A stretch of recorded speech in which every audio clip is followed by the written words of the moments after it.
আমাদের বাড়ির কাছে ছিল কলকাতা, এই কলকাতাকে আমরা লাথি মারলাম। বাড়ির কাছে ছিল দিল্লি, দিল্লিকে তালাক দিলাম, 14 তালাক। দিল্লিকে 14 তালাক দিলাম। বাংলাদেশের চতুর্পার্শ্বে ভারত, সেই ভারতকে আমরা ত্যাগ করলাম। এই ভারত ছাড়লাম, দিল্লি ছাড়লাম, কলকাতা ছাড়লাম। কারা দিয়েছিল আল্লাহর জমিনে আল্লাহর দিন কায়েম করার জন্য রক্ত? হাজী শরীয়তুল্লাহ তো অন্য কোন দেশে জন্ম নেয় নাই, তোমাদের এই বৃহত্তর ফরিদপুরের সন্তান। হাজী শরীয়তুল্লাহ কি চেয়েছিলেন? সম্পদ।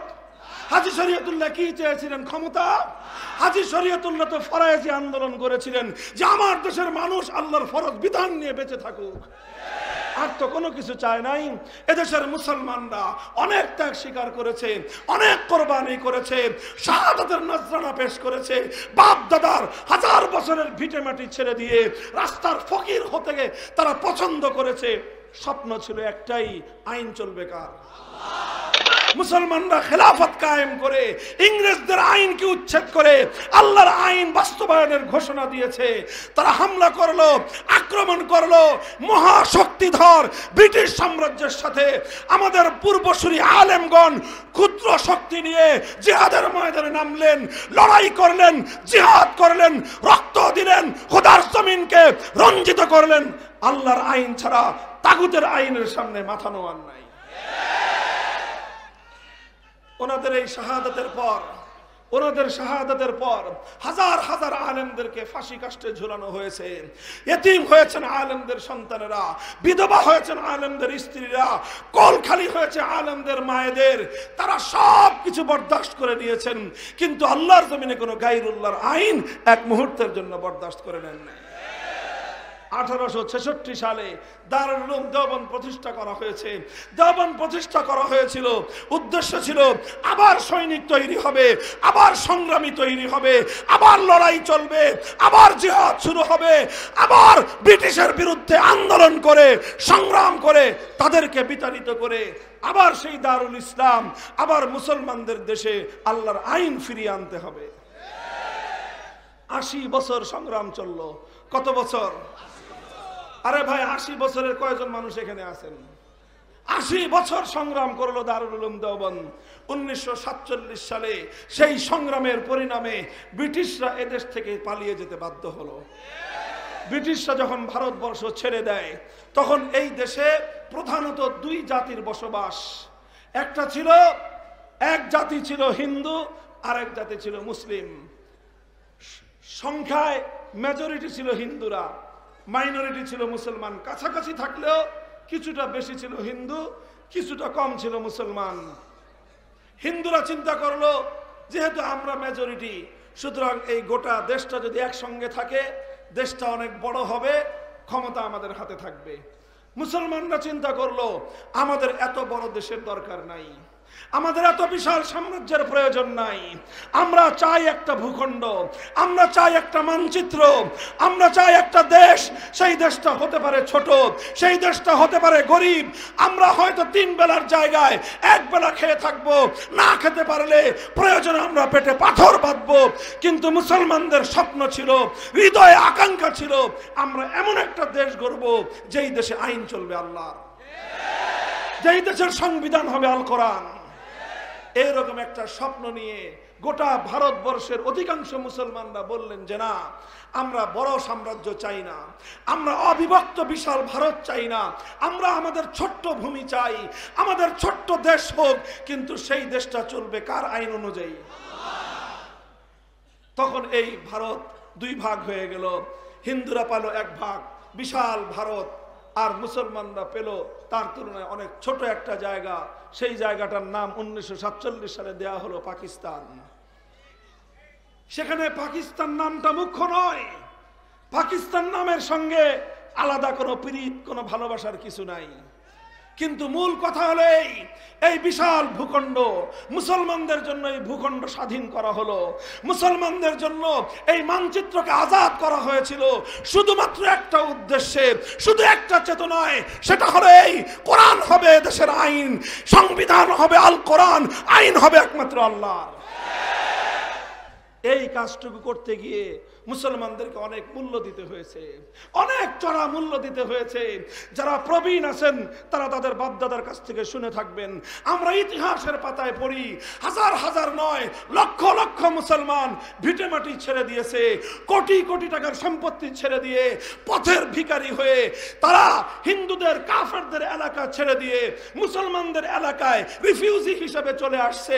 তারা শরণার্থী হিসেবে চলে এসেছে, জীবনের সমস্ত সম্পদ ত্যাগ করেছে, অনেকে নিজেদের সন্তানদেরকে পর্যন্ত ত্যাগ করেছে, অনেকে আসতে গিয়ে রাস্তার মধ্যে জীবন দিয়েছে, প্রাণ দিয়েছে, রক্তের স্রোতের উপর দিয়ে, জীবনের অনেক ত্যাগ আর কোরবানির উপর দিয়ে, লক্ষ কোটি মুসলমানদের জীবন সম্পদ আর ইজ্জতের উপর দিয়ে মুসলমানদের জন্য আলাদা স্বাধীন ভূমি প্রতিষ্ঠিত হয়েছিল।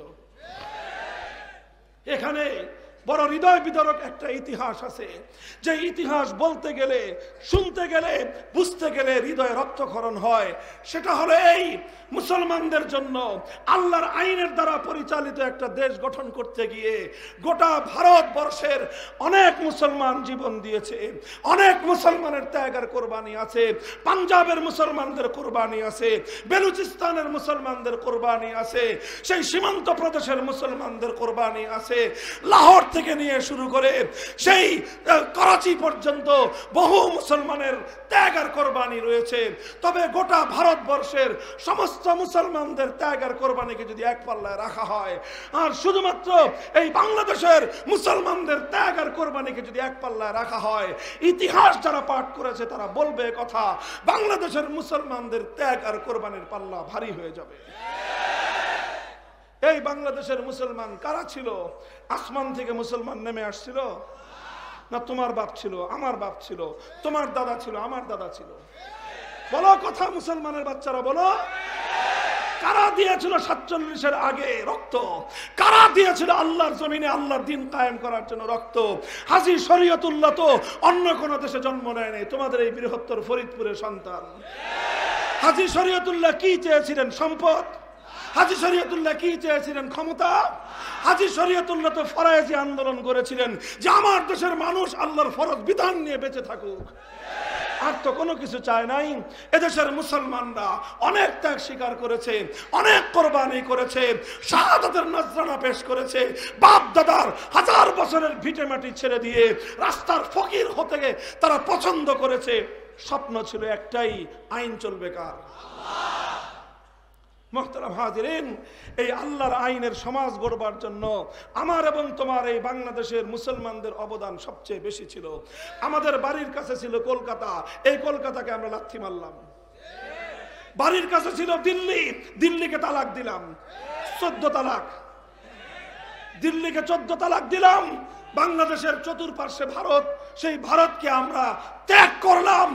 এই ভারত ছাড়লাম, দিল্লি ছাড়লাম, কলকাতা ছাড়লাম, 2000 মাইল দূরের সেই পশ্চিম পাকিস্তানি খান পাঠানদের সাথে হাত মিলাইলাম শুধুমাত্র একটা উদ্দেশ্যে, ওরাও মুসলমান, আমরাও মুসলমান, শুধুমাত্র একটা উদ্দেশ্যে, আইন চলবে কার? এই একটা জিনিস ছিল তাদের সঙ্গে আমাদের। এছাড়া খান পাঠানদের সঙ্গে আমাদের আর কোনো সম্পর্ক ছিল না, আর কোনো প্রেম প্রীতি ওদের সঙ্গে আমাদের ছিল না।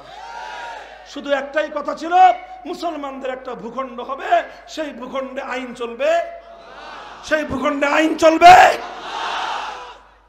কিন্তু দুর্ভাগ্যজনকভাবে 1947 সালে যখন এই মুসলমানদের জন্য আলাদা দেশ গঠন হলো, মুসলমানরা স্বাধীন ভূখণ্ড পেল, পশ্চিম পাকিস্তানি খান পাঠানরা ক্ষমতায় বসেই তারা হাজার হাজার লক্ষ লক্ষ মুসলমানদের এই রক্তের কথা ভুলে গেল, হাজার হাজার লক্ষ লক্ষ মুসলমানদের শাহাদাতের কথা ভুলে গেল, লক্ষ লক্ষ মুসলমানদের ত্যাগ আর কোরবানির সঙ্গে ওরা গাদ্দারি করলো। আলেম ওলামারা বললেন যে কথা তো ছিল যে আইন চলবে কার? কারণ শরীয়তের আইন দেন আপনারা, এখনো কেন ব্রিটিশের বানানো আইনের দ্বারা দেশ শাসন করেন? আমরা তো ব্রিটিশদেরকে ঝাঁটাপেটা করে এই দেশ থেকে বিদায় করেছি, রক্ত দিয়ে, জীবন দিয়ে, যুদ্ধ করে, এরপরে আবার কেন সেই ব্রিটিশের আইন চলবে? পাকিস্তানি স্বৈরাচারী শাসকরা আমাদের আলেম ওলামাদেরকে বলতো, হুজুর এই রাষ্ট্রটা তো এখনো শিশু রাষ্ট্র, শিশু রাষ্ট্রে ইসলামের কঠিন আইন হজম করতে পারবে না। বুঝেন নাই কথা? শিশু কি কঠিন খাদ্য হজম করতে পারে? ওরা বলে যে ইসলামের আইনটা তো একটু কঠিন, এই আইন এখন আমাদের এই শিশু রাষ্ট্র হজম করতে পারবে না, শিশু রাষ্ট্রটা একটু বড় হোক, আমরা একটু আগাই।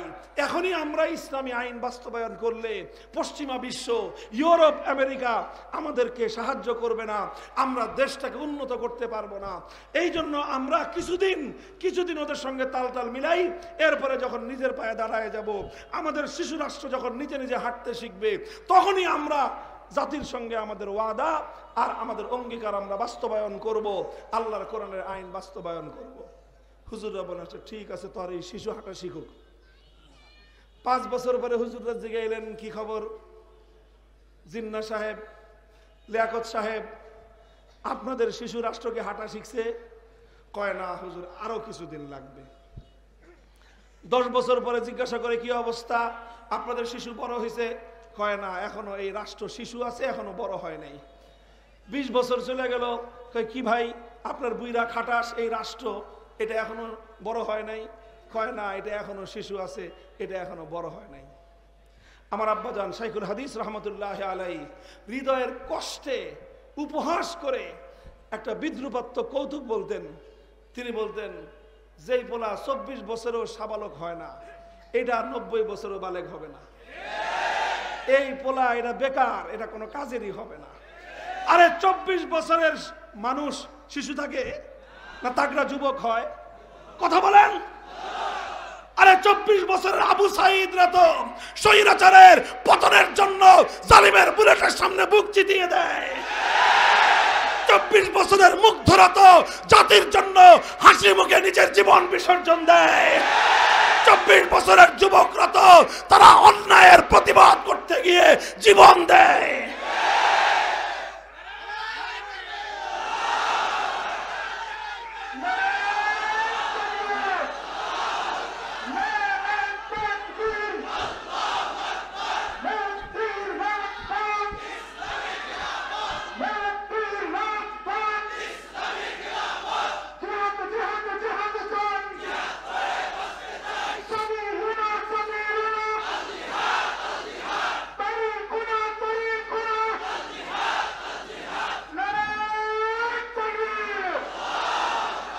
মোহতারাম হাজিরিন, এই 24 বছরের বুইরা খাটাস পাকিস্তানি পোলা, এটা তখনও যখন সাবালক হলো না, আমার দেশের মুসলমানরা সিদ্ধান্ত নিল, যেই পোলা 24 বছরেও সাবালক হয় না, এই পোলা রাখার দরকার নাই।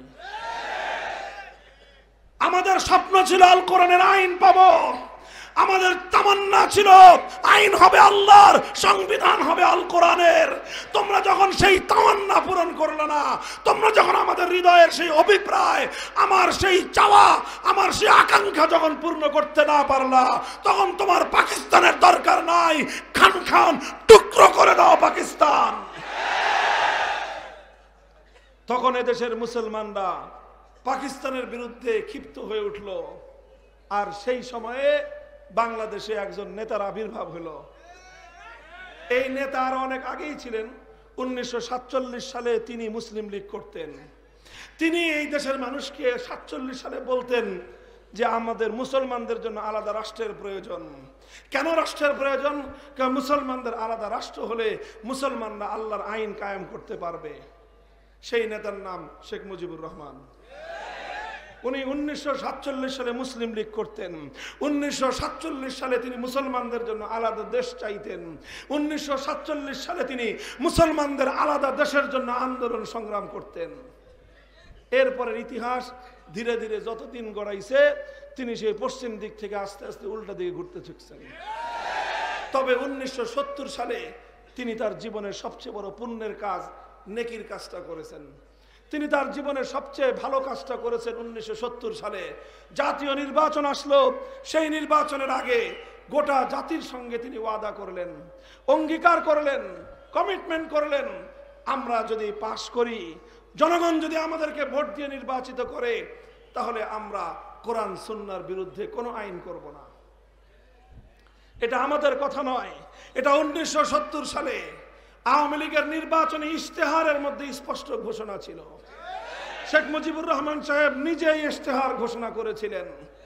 এটা আমাদের গলার জোরের কথা নয়, এটা ইতিহাসের দলিলের কথা। ইতিহাসের স্বাধীনতার ইতিহাসের দলিলে সংরক্ষিত আছে 70-এর আওয়ামী লীগের নির্বাচনের ইশতেহার। যদি ভুল প্রমাণ করতে পারেন কেউ আমার এই কথা দিচ্ছি আর কোনোদিন মাইকের সামনে মামুনুল হক কথা বলবে না। আনেন প্রমাণ। 70-এর নির্বাচনের আগে আপনারা জাতির সঙ্গে অঙ্গীকার করেছিলেন কোরআন সুন্নাহ বিরোধী কোনো আইন করবেন না। মানুষ জনগণ ভোট দিল জনমের মতো, এমন ভোট মারল নৌকা মার্কা সিল বাক্স ভরে উপসায় পড়ল। গোটা পাকিস্তান জুড়ে নিরঙ্কুশ সংখ্যাগরিষ্ঠতা তারা পেলেন। পশ্চিম পাকিস্তানিরা ক্ষমতা হস্তান্তর না করে 71-এর 25শে মার্চ ভয়াল কালো রাত্রিতে বাংলার মানুষের উপর হামলা চালালো হায়নার মতো। 26শে মার্চ কালুরঘাট থেকে স্বাধীনতার ঘোষণা এলো। 1971-এর 16ই ডিসেম্বর 9 মাসের রক্তক্ষয়ী মুক্তিযুদ্ধের পর বাংলাদেশ স্বাধীন হলো।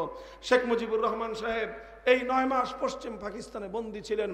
স্বাধীন হওয়ার পরে তিনি পশ্চিম পাকিস্তান থেকে মুক্তি পেলেন। মুক্তি পেয়ে তিনি গেলেন লন্ডনে। দেখালো শ্রীমতী ইন্দিরা গান্ধী ভারতের প্রধানমন্ত্রীর সঙ্গে।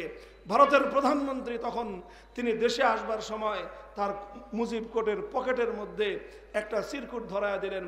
আর সেই চিরকুটটা ছিল, সেই চিরকুটের মধ্যে কথা ছিল, এমন কথা যে তুমি বাংলাদেশে যাও, বাংলাদেশে গিয়ে এমন একটা সংবিধান তুমি তৈরি করবা যেই সংবিধানের দ্বারা চিরতরে বাংলাদেশ হবে ভারতের গোলাম।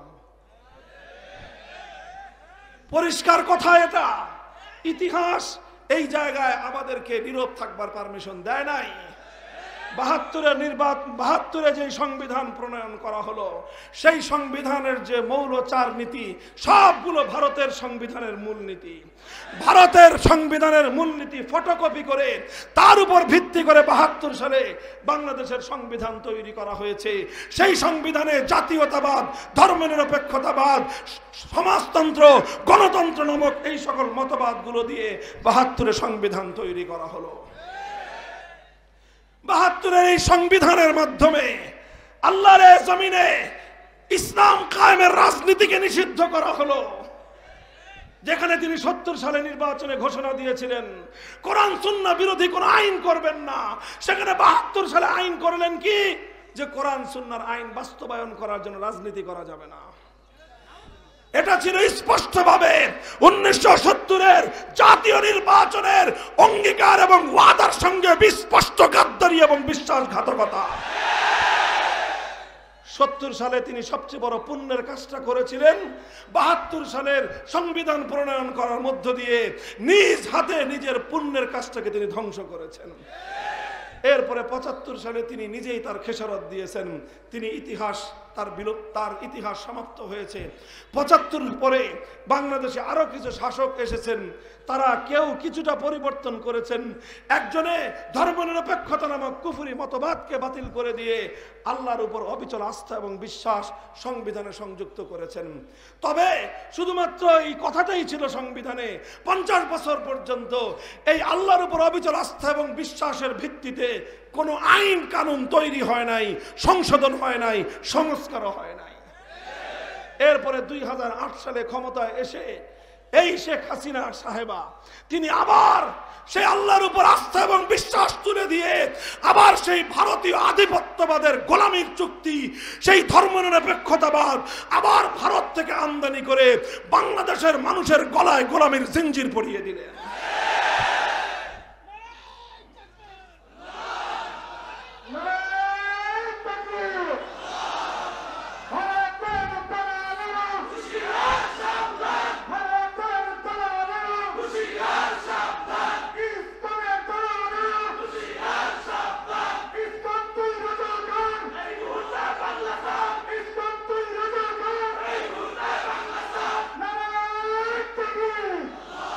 মোহতারাম হাজিরিন, এই ইতিহাস এজন্য বললাম, এই ইতিহাস এজন্য আমাদেরকে বলতে হবে, কারণ এই দেশটা আমরা মাগনায় পাই নাই, কারো দয়া দাক্ষিণ্যে নয়। এদেশের জন্য রক্ত দিয়েছেন সৈয়দ আহমদ শহীদ রহমতুল্লাহ আলাইহি, এদেশের জন্য রক্ত দিয়েছেন হাফেজ জামিন শহীদ রহমতুল্লাহ আলাইহি, আন্দোলন সংগ্রাম করেছেন ফকির মজনু সাহারা, জীবন দিয়েছেন হাজী শরীয়তুল্লাহরা, জীবন দিয়েছে তিতুমির রহমতুল্লাহ আলাইহি, বাঁশের কিল্লা করেছেন নেসার আলীরা।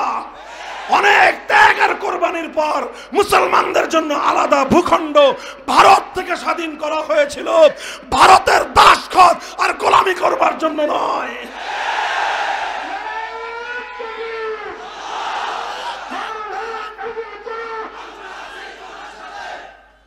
মুহতারাম হাজিরিন, এই কথাগুলোর পর